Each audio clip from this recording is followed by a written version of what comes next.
സ്കൂളുകളിലും കോളേജുകളിലും മതസൗഹാർദ്ദത്തെക്കുറിച്ച് സഹിഷ്ണുതയെക്കുറിച്ച് പ്രത്യേകം ക്യാമ്പുകളും ക്ലാസ്സുകളും സംഘടിപ്പിക്കുക.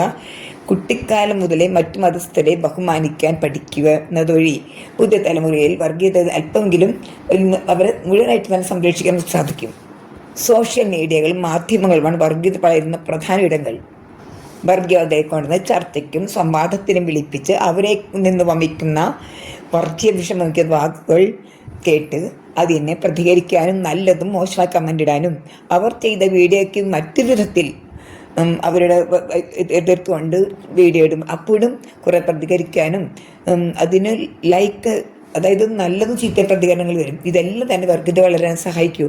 അതുകൊണ്ട് ഇതെല്ലാം അറിഞ്ഞുകൊണ്ട് ചാനലുകൾക്കുള്ള റീച്ചിന് വേണ്ടി സംഘടിച്ച് മനസ്സിലാക്കി ഇതിൽ നിന്ന് ഇത് പ്രത്യേകം വാച്ച് ചെയ്തിരിക്കുക. അതൊക്കെ നമുക്ക് ചെയ്യാൻ സാധിക്കും.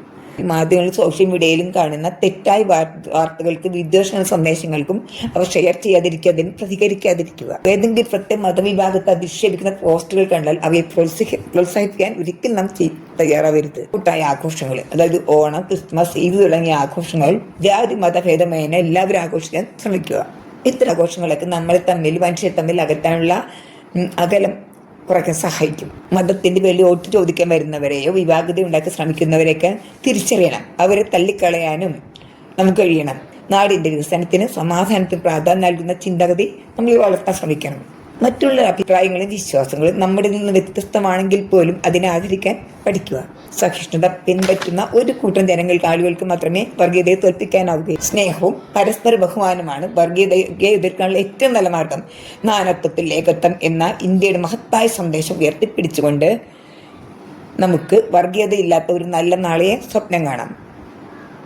1000 മണിയുടെ നാക്കടത്തിയിടം ഒരു ഒറ്റവായിരുന്ന ആർക്കും കെട്ടാൻ കഴിയുമെന്നാണ് കവയിത്രി ചോദിച്ചത്. 1000 മണി ഒന്നിച്ച് അടിച്ചാലും നമുക്ക് ഒരൊറ്റ നിമിഷം നമുക്ക് നിർത്താൻ സാധിക്കും. എന്നാൽ ഒരു മനുഷ്യൻ്റെ നാവിൽ നിന്ന് വർഗീയത തടയാൻ അതിനെ പ്രതികരിക്കാതിരിക്കുക എന്നുള്ളത് മാത്രമേ നമുക്ക് വഴിയുള്ളൂ. അല്ലാതെ അത് തടയാനാവില്ല.